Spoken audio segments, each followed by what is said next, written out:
दोस्तों, इंसान अपने जीवन में नाकामी को कई बार देखता है।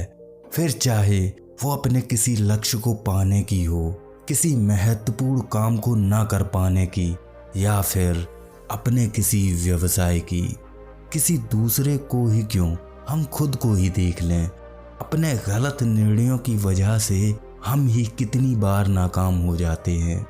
और इसी नाकामी के समय में हमने ये तो ज़रूर सुना होगा, यदि हमने अपने अंतर्मन, अपनी अंतरात्मा की आवाज़ सुनी होती तो शायद हमें ये दिन ना देखना पड़ता। हमने अपने अंदर की आवाज़ नहीं सुनी, इसीलिए आज हम नाकाम हुए। फिर ऐसी बातें सुनकर हमारे मन में विचार आता है, इस काम को करने का निर्णय मेरा था, इसे करने का विचार मेरे अंतर्मन, मेरी आत्मा से आया था, तो फिर मैं इस काम में नाकाम क्यों हुआ?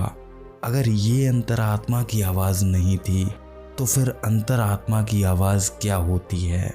मैं इसे कैसे सुन सकता हूँ? और इस प्रश्न का उत्तर खोजते खोजते लोगों का पूरा जीवन निकल जाता है, लेकिन फिर भी कई लोगों को इसका सही जवाब नहीं मिलता। तो यदि आप जानना चाहते हैं कि अपने अंदर की आवाज़ कैसे सुने, कैसे जाने कोई आवाज़ अंतर मन से आई है या बस ये एक साधारण सा विचार है, आप इस कहानी को अंत तक देखिए। आप समझ जाएंगे आखिर अंतर मन की आवाज़ क्या होती है। पर इससे पहले आप इस वीडियो में खो जाएं, इस वीडियो को लाइक और चैनल को सब्सक्राइब करना ना भूलें। तो बढ़ते हैं अपनी कहानी की तरफ। एक बार गौतम बुद्ध और उनके कुछ शिष्य एक गांव से भिक्षाटन करके लौट रहे थे। शाम का वक्त था। बुद्ध और उनके शिष्य चलत ध्यान करते हुए आ रहे थे। अचानक ही झाड़ियों के पीछे से किसी के रोने की आवाज आई। बुद्ध आवाज सुनते ही तुरंत रुक गए और उस आवाज की तरफ आगे बढ़ने लगे। तभी बुद्ध के कुछ शिष्यों ने उन्हें रोकने का प्रयास किया, परंतु वे बिना रुके उस आवाज की तरफ बढ़ते गए। झाड़ियों के पीछे जब वे पहुंचे तो उन्होंने एक व्यक्ति को देखा जो एक गहरी खाई के पास खड़ा होकर रो रहा था। वो उस खाई में कूदने ही वाला था कि बुद्ध उसे पीछे से आवाज लगाते हुए रोक लेते हैं। उसके रुकते ही बुद्ध ने उससे पूछा, मित्र, लगता है तुम आत्महत्या करने आए हो। व्यक्ति बोला, जी महाराज, अब ये जीवन मेरे किसी काम का नहीं, मुझे मर जाने दीजिए। बुद्ध बोले, तुम आत्महत्या करना चाहते हो तो कर लो, मैं तुम्हें रोक नहीं रहा। बस तुम मेरे इन शिष्यों पर एक उपकार कर दो। व्यक्ति बोला, महात्मन, ये आप क्या बोल रहे हैं? मैं तुम्हारे इन शिष्यों पर भला क्या उपकार कर सकता हूँ? बुद्ध बोले, मित्र, तुम इन्हें अपने आत्महत्या करने के पीछे का कारण बता दो, ताकि जो गलती तुम करने जा रहे हो वो कभी ये ना करें। बुद्ध का शांत चित्त चेहरा देखकर वो व्यक्ति उन्हें मना नहीं कर पाया। थोड़ा सोचने पर उस व्यक्ति ने बताना शुरू किया, महात्मन, आज से कुछ साल पहले मैं एक किसान था। खेती बाड़ी करके अपना घर परिवार चलाता था। मेरे पास कम पैसे होते थे, पर फिर भी मेरी गुजर बसर हो जाती थी। पर इतनी कम आमदनी की वजह से मेरी पत्नी मुझे हर समय ताने देती थी और रोज रोज के ये ताने सुनकर मैं परेशान हो चुका था। और इन तानों से बचने के लिए मैं कोई ऐसा तरीका चाहता था, कोई ऐसा रास्ता चाहता था जिससे मैं अच्छा खासा धन कमा सकूं। फिर एक दिन मेरे अंदर से एक आवाज़ आई, मैं एक कुशल व्यापारी बन सकता हूँ।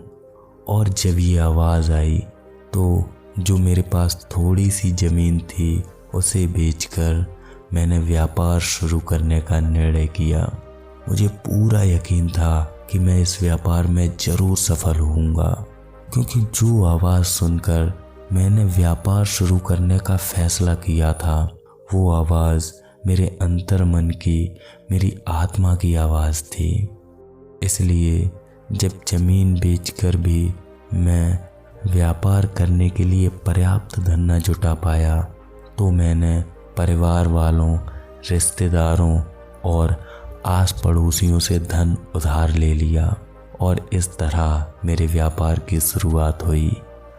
व्यापार शुरू होते ही लोगों ने मुझसे उधार सामान लेना शुरू कर दिया और मैंने भी व्यापार जमाने के चक्कर में लोगों को भर भर के सामान उधारी पर दिया।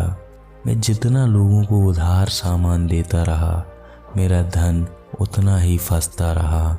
फिर एक दिन ऐसा आया मुझ में उधार देने की क्षमता रही ही नहीं और जब मैंने लोगों को उधार देना बंद किया तो लोगों ने मेरा पिछला उधार चुकाने से भी इनकार कर दिया। मैं जब भी लोगों से पैसे मांगता लोग मुझे पैसे देने से मना कर देते थे और उसी समय मेरे रिश्तेदारों ने भी मुझसे उधार के पैसे मांगने शुरू कर दिए, जिससे मेरी परेशानी और बढ़ गई। पर एक दिन जब मैं परेशान बैठा हुआ था तो उस वक्त मेरे अंदर से फिर से एक आवाज़ आई, तुम आत्महत्या कर लो, तुम्हारे मरने से ये सारी समस्याएं खत्म हो जाएंगी। और मैं अपने अंतर मन की आवाज़ सुनकर आज आत्महत्या करने आ गया। बुद्ध और उनके शिष्य ने उस व्यक्ति की बात ध्यान से सुनी और उस व्यक्ति की बात समाप्त होने पर बुद्ध ने उस व्यक्ति से पूछा, मित्र तुम एक बात मुझे बताओ, जो आवाज़ तुमने व्यापार शुरू होने से पहले सुनी थी और आत्महत्या करने से पहले सुनी, क्या ये दोनों आवाज़ें तुम्हारी आत्मा से आईं और ये बात तुम यकीन से कह सकते हो? व्यक्ति बोला, हाँ महात्मन, वो आवाज़ बहुत गहरे से आई थी। अपनी इस बात पर मुझे पक्का यकीन है कि वो आवाज़ मेरी अंतरात्मा से आई थी। ये सुनकर बुद्ध ने उससे फिर पूछा, अंतरात्मा की आवाज़ तो आत्मा से आती है, क्या तुम्हें अपनी आत्मा का कुछ पता ठिकाना है?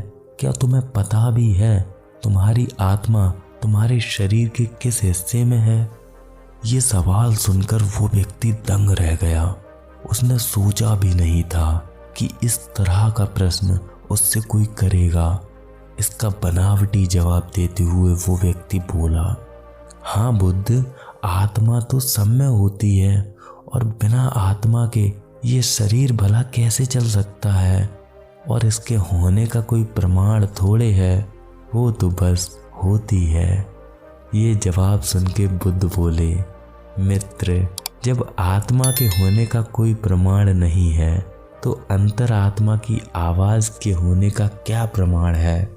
असल में जो आवाज़ तुमने तब सुनी थी और जो आवाज़ तुमने अब सुनी है वो आवाज़ तुम्हारी अंतरात्मा की नहीं बल्कि मन की आवाज़ थी और उसने ही तुम्हें व्यापार करने के लिए प्रेरित किया।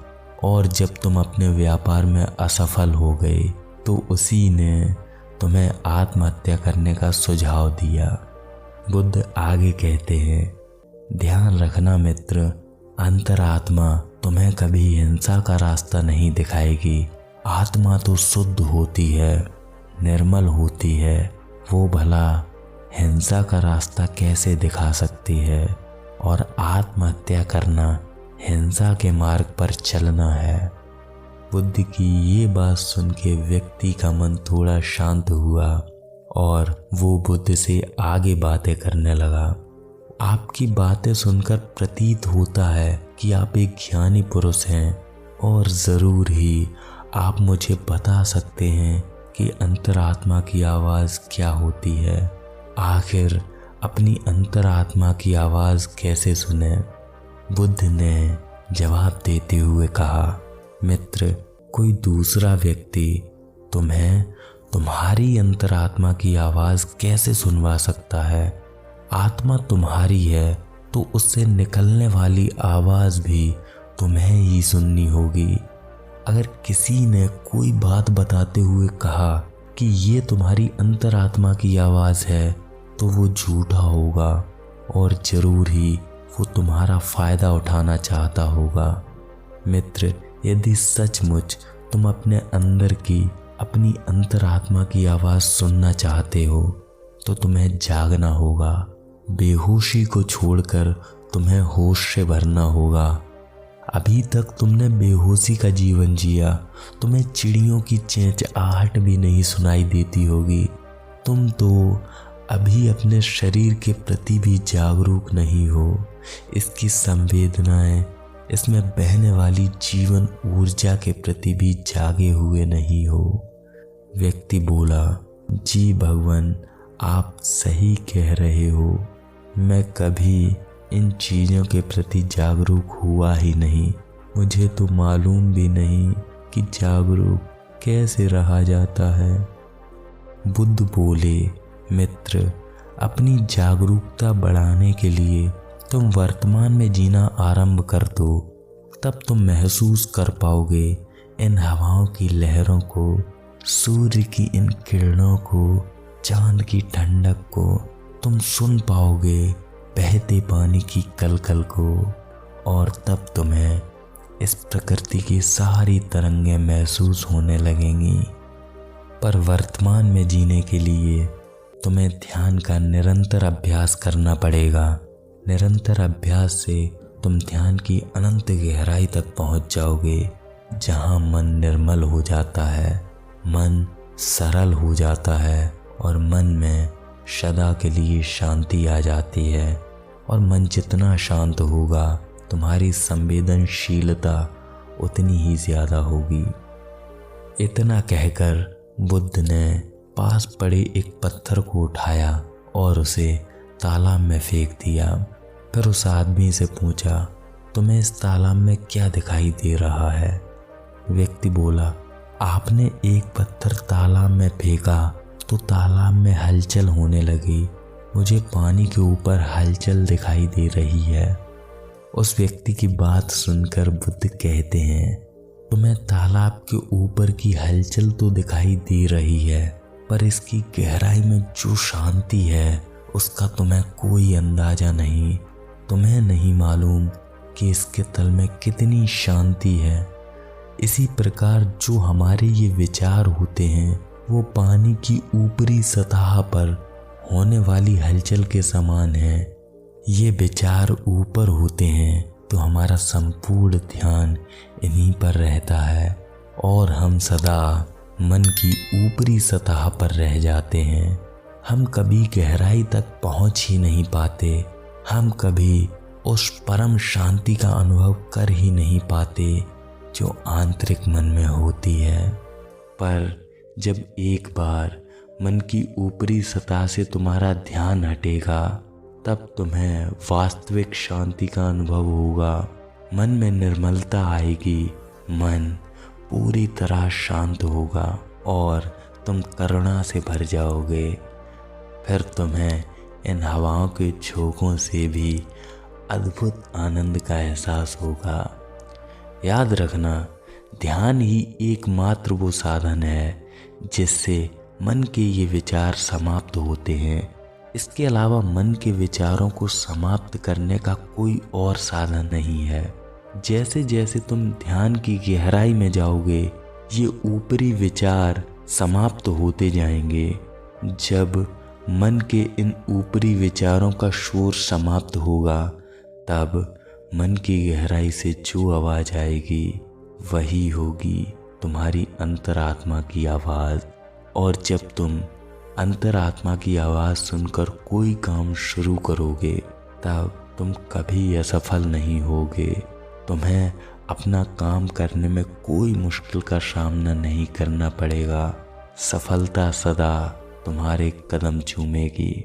दोस्तों, अब तो आपको समझ आ गया होगा कि अपनी अंतरात्मा की आवाज़ कैसे सुने, अपने आंतरिक मन तक कैसे पहुँचें। अगर आपको ये वीडियो पसंद आया हो तो इस वीडियो को लाइक और चैनल को सब्सक्राइब करना ना भूलें। तो मिलते हैं एक और नई वीडियो के साथ।